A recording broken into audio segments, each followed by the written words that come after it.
I want to talk about oppression. And the reason why I want to talk about oppression is because I want to try to unpack. Uh,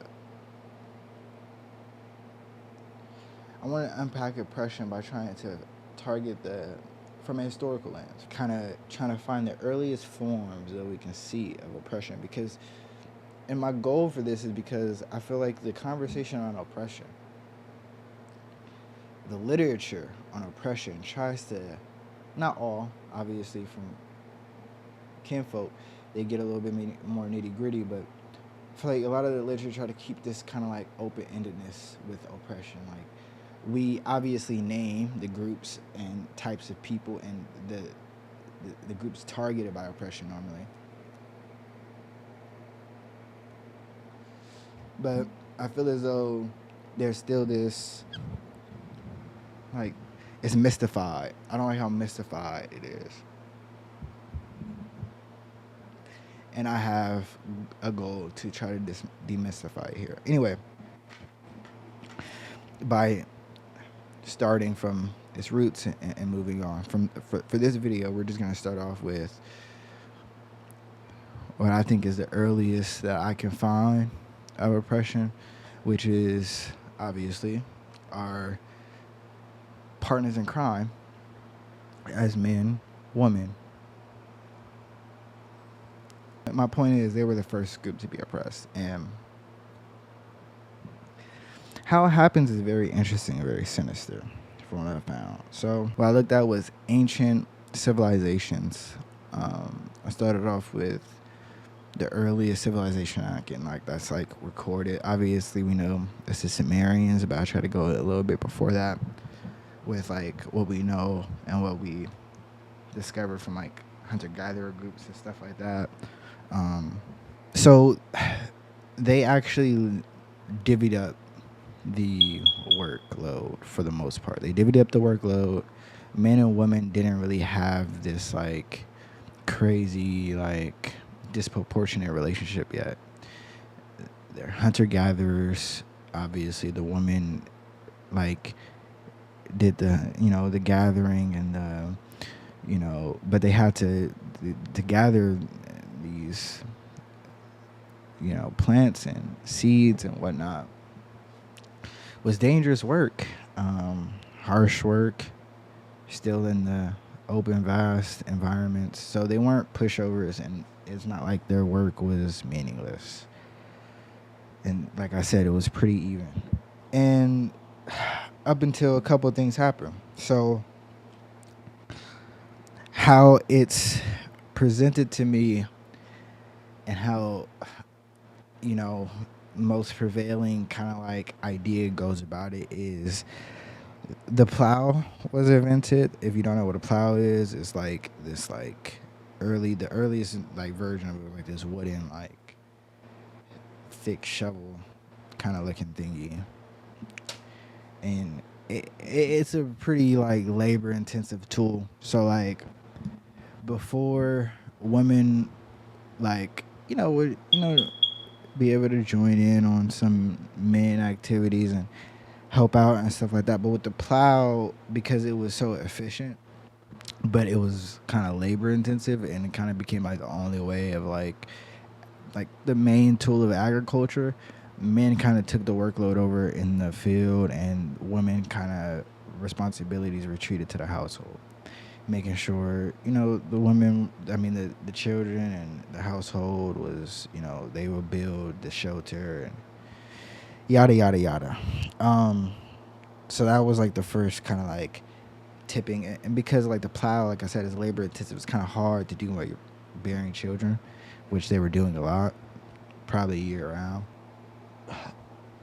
When the city states became more, this is two, by the way. The second thing that happened was, once again, how it's presented is that city states became more populated, and when it became more populated, ownership of things started to become more important.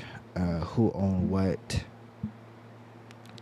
who had right to what, who had right to what, who was the heir to what. This all became a really big deal. Uh, it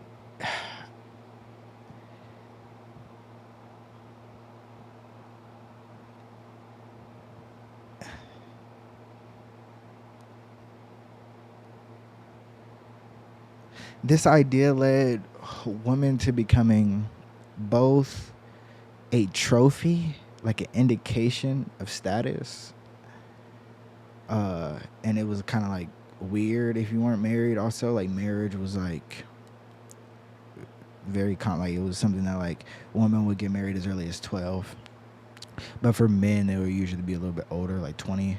This pairing of an older man and like a younger teenage girl was like common. Uh, and this idea that like women becoming like the trophy, like this, like I said, this indication of like status of like I have family, I have like I'm but it also became like a trophy, like it was a trophy of status, like but it like a car almost, but it also acted as a means. So you could trade your daughter to a wealthier family to, you know, then you would inherit that. It's dowry. Or dowry worked the other way. The man, you would marry a wealthier woman to, then you would collect her dowry, and then the other way, it didn't really work. In the way, they had the option for it to work the other way, where you kind of see the picture. So they became a vessel, sort of, like for the patriarchy. Now you might be wondering, why did men make the decision? Why are men making decisions all of a sudden, right? Why do they make the decisions for how wealth is acquired? Who says that we need wealth, right? Who says that we want wealth?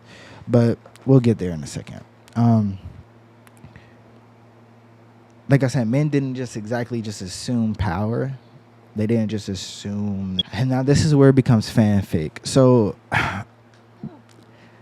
the evidence to me, the evidence that I'm reading, my interpretation of what I'm reading is that, and you guys can go read it for yourself and you tell me your interpretation. My interpretation of it is a story of like more like a innocent ignorance sort of situation where you got to remind yourself, this is like the first civilizations. So, and they've never been in a situation like this. So to them, it kind of just made sense. Like it was like literally considered the consensus that older man, teenage woman, it is the man. It kind of became status quo that it is the man's job to protect the household, which the woman was the owner of. Now, I want to be clear that when I say like the woman was genuinely like the owner of the household, like they the man had no control really what happened there. You know, what happened with the kids at first. Once again, I want to clarify at first. This is early, like we're still early before it got really bad. It gets worse. I know that's sad. They kind of just like gave them the power without any real understanding of the repercussions that might come after that, and how, unfortunately, the man psychologically took that, and we'll get into that. So we're getting into like Sumerians, like when like city states. So when city states come about, obviously there's a hierarchy system. So the leaders of the Sumerians were these guys, priest kings, or I like to coin them the literate few. And the reason why I like to call them the literate few, that they were worshiping and that they were trying to clout chase to get close to, um, was because at this time you got to remember it's very religious, like religion driven, and religion is everything. They believe in the gods, yada yada yada. Once writing became a thing, uh, the literate few basically at this point in time, the story. Wow. So like I was actually, so this is another part podcast. This podcast I was listening to about the rise and fall of the Sumerians, and they told the story of how writing came about, because obviously they're the ones that they say um, coin writing, and the story goes like this: the king had so many, the priest king, they had so many messages. And the messenger had, trouble speaking and heavy mouth, they call it. So, and he couldn't remember all these messages, 500 plus messages. So, the priest king had the genius idea. Once again, this is how it's said. The priest king had the genius idea to put clay tablets, and start marking on them, which, at the time it wasn't obviously what we know as like writing per se, but it was like a form of it. Basically the reason why I'm sharing this with you is to let you know that the literate few at this time was essentially just the priest king and the priest kings and his messengers. And the king's men, the king and the king's men, right? And because of this, they held the power because the priest kings are the ones closest to God. And how do you get closer to the gods? You get close to the priest king. At this time, that's the closest that's how you get close to the priest king. Is this fanfic? No. This is like, if you was to read a history book, like, trust me, this is how they talk about. This is not my theory. Like what I said earlier, like I said, I'll let you know if this is fanfic, but this is not my theory. This is just like a kind of consensus. One of the ways that you get close to the priest king is you're cloud chasing. You're gonna marry your daughter off to a merchant or an artist, or even better yet, a priest king, pharaohs. That's later, but you get my point. Like, they start to be used as, like I said earlier, vessels, means to status and wealth.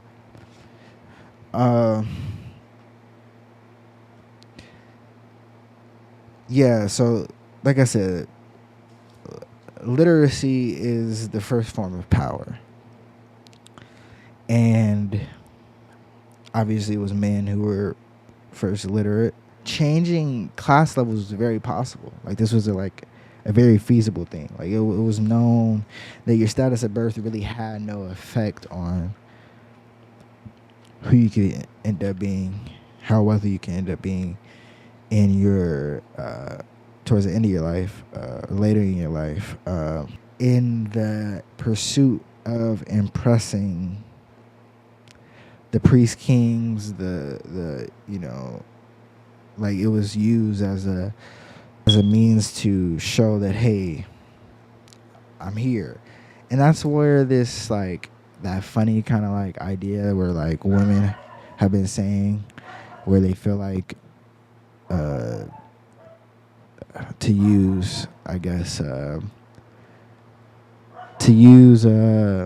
what's the word, higher language, educational language, like homoerotic tendencies within men, or in other words,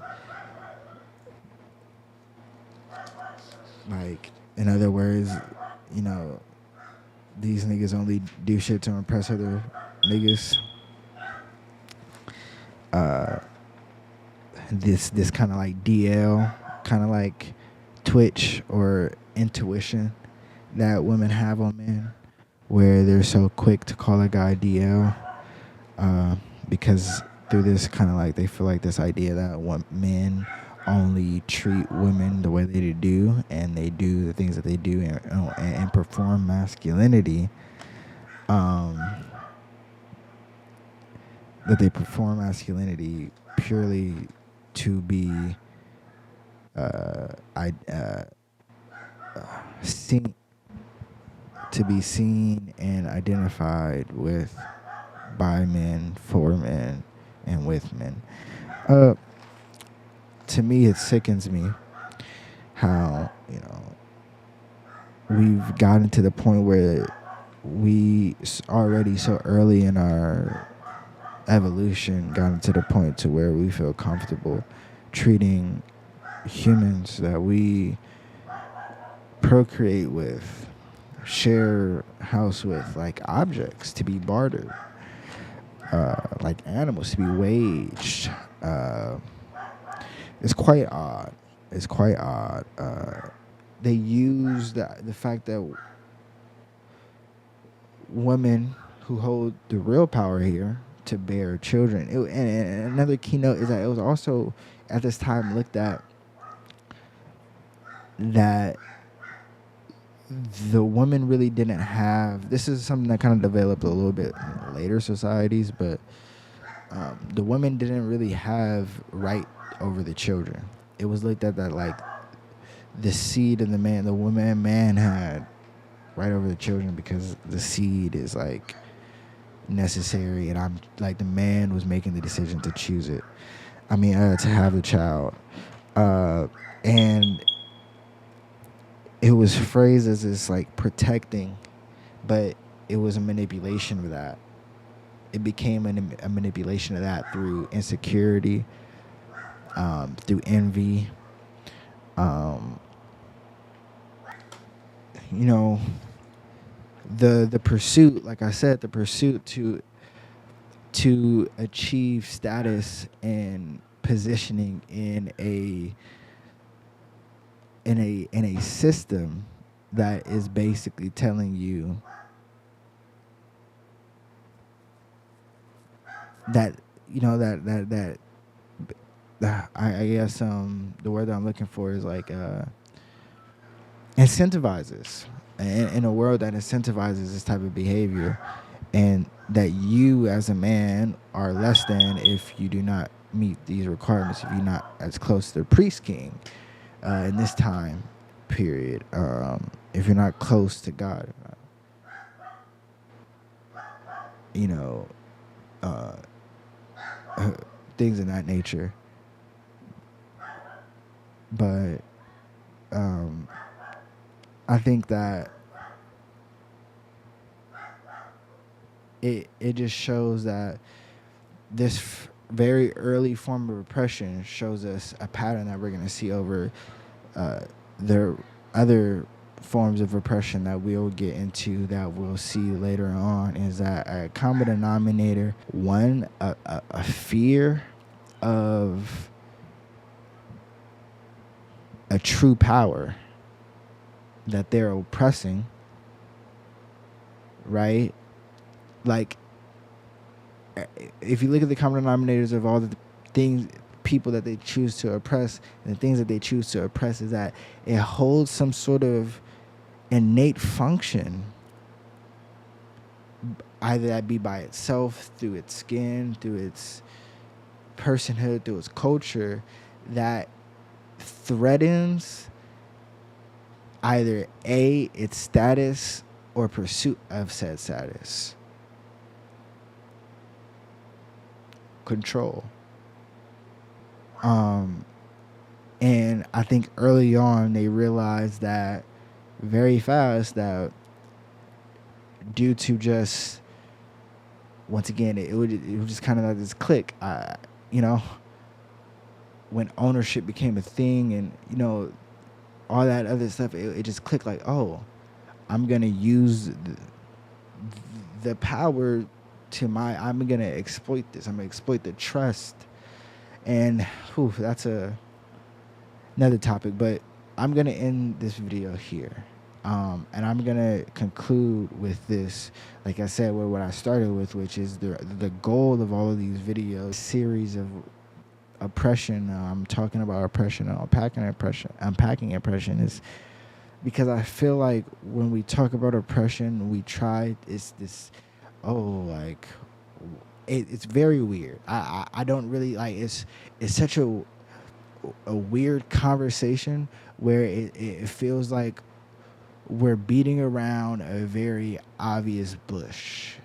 And if it's not so obvious, that's what I'm here talking about it for, so I can be challenged and so people can, with deeper knowledge than me and more nuanced knowledge than me, or more, you know, anecdotal verbal knowledge than me, to let me know, what's up. Because that's where I'm at with it. That's my view. Um, Please let me know down in the comments what you think. Like I'm craving conversation here. If you think I'm wrong, please tell me. Like, please tell me. If you think there's a whole bunch of yada yada yada, please tell me. Because once again, this is just the tip of the iceberg. It gets worse. I didn't even really go into detail of how women were oppressed because I feel like that's not like really important. The nitty gritty of how like each group in society progressively oppressed them worse, but I don't think anybody want to hear that anyway. But anyway, please enjoy the rest of you guys tonight. I hope this video was informational. See you guys in the next one.